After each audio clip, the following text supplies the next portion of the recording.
Hi there, my name is Marianne. I'm the owner and the counsellor at New Journeys Counselling. I provide counselling to couples and to individuals, and I specialise in relationships, depression, anxiety, stress and low self-worth. So what I want to talk about in this video is something that really comes up a lot for the couples that I work with. And in a lot of cases, I might receive an email or a phone call from one half of the couple where they're saying that we need couples counselling. One of the questions I ask is your partner aware? Have you spoke to your partner, and do they want to come for counselling as well, or is it your idea?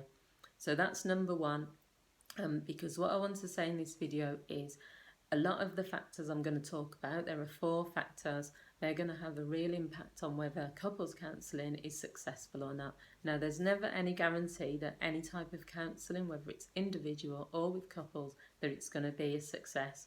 There's lots of things that come into that, whether you gel with your counsellor, just whether you commit to the sessions and you continue to attend, what goes on within the therapy, because no one knows until you enter that therapy room what's going to happen, what feelings are going to be expressed, and things like that. However, these are 4 things which I think have a major impact on whether couples counselling is more likely to succeed or not. So the first one is whether you both commit to it or whether it's just one person. Over the years, I've worked with many couples, and in the cases where one person is saying to the other half, you have to come for couples counselling, they're laying it as an ultimatum. They're saying he didn't want to come or she didn't want to come, but I convinced them or persuaded them. It's not a good start, really, because it's putting a lot of pressure, not only on the counsellor, but also on the other person who doesn't really want to be there. So what I would say is that if you feel that couples counselling would be of benefit to you, but you're not sure your partner is fully on board, I would say that it would be better to take some time to explore with your partner the reasons. Maybe they have fears of why they don't want to come, and try to get them on board before you both come for counselling. That might not happen, but that is a better chance of it succeeding. If you're both in the room, you're both willing to engage, to open up, it's better than just one person wanting to be there. The second part is about trusting the process and recognising that it takes time. Counselling takes time, whatever the issue is. For many people, they're fearful at first, and they quite understandably have some nerves about attending counselling. But one thing I'll say, and this is just me as a counsellor, if someone commits to the process over a long period of time, they get to know the counsellor, they engage in the process, then there's a better chance of it succeeding. If you just come and then you cancel sessions, or you go to one and then you don't know what you want to do, or you just have to, after 2 sessions or 3 sessions, you're not happy because there's no results, etc., it's just harder for it to succeed.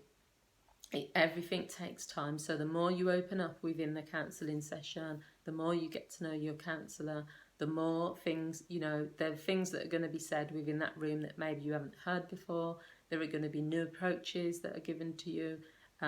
It's just a matter of you accepting that it will take time, and having some patience with it. The third thing, this is really important, is for you to do the work outside of the therapy. Now, any client that comes to see me, I'm normally setting short tasks for them to do. I will normally suggest reading, occasionally books that might think would be useful. Maybe I'll even suggest videos for them to watch. What I'm trying to say is that when you come for counselling, you're only in that room for 50 minutes or an hour per session, once a week, maybe once a fortnight. Whatever happens during that period of time is useful, it's good, and normally it will be productive. However, if you do nothing for that whole week or the 2 weeks in between, all it will mean is that the work is only being done in the room. And without the work being done outside, whether that's working on your communication, whether that is doing some of the tasks that have been set to you, reflecting, whatever it is, then there's a less likelihood of progress being made, because it has to be a combination of what you do when you're there in therapy and what you do outside of therapy. And the final point I want to make is that It's fine for people to come for counselling as a last resort. I've had many emails and letters where people have said, emails and phone calls where people have said, I need you to rescue this relationship, that you're my last resort. This is our final chance. Couples counselling is the last thing we have to try, otherwise that's the end. Now, there's not a problem with that, but what I want to say to people is it's better if you can come for counselling earlier rather than later, because of the same reason as I've said about one person wanting to come and not the other. It's the pressure. If you're saying to a person, we're going for therapy, this is our last resort, we have to make it work, we have to do our best in the therapy room, you're putting a false environment on that person. Maybe they're going to say what you need to say, need to hear. Maybe they're not going to be as real or as open with the counsellor because they know that there's an ultimatum for them going.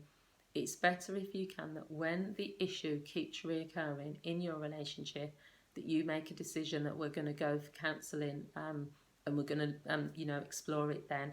I had a couple years ago who came to see me and they were quite new in their relationship, possibly a year. What was good about them is that they made that decision quite early on that, we want to fight for this relationship. We can see that there's problems. We can't resolve them ourselves, so we are going to seek help. And because they came quite early on, it was only a year into the relationship, the work that was done felt more as though it had a chance because they came quite early and they caught what the issues were, they knew what the issues were, and then they were able to work through them and resolve it. So there's nothing wrong with using couples counselling as a last resort. It can, I don't like terms like save your marriage or saying to counsellors that they can rescue you or they can fix everything. We are there. It's a partnership. When the counsellor is there to support and assist you in working through things, but also as a couple, that's part of what you have to do as well. So they're the 4 things really. That's what I would say to people. If you both commit to it, if you both trust the process and take your time, however long it takes for you to do the therapy, you're going to do it. Do the work outside of the therapy room, and also if you come for counselling at the onset of the problems and not wait until the end, there's a better likelihood of couples counselling succeeding. So I hope you found this video useful. I'm going to be making a live video at some point today, and also over on my Facebook pages where you can find plenty of other videos at NU Journeys Counselling. Please leave your comments and let me know what you think.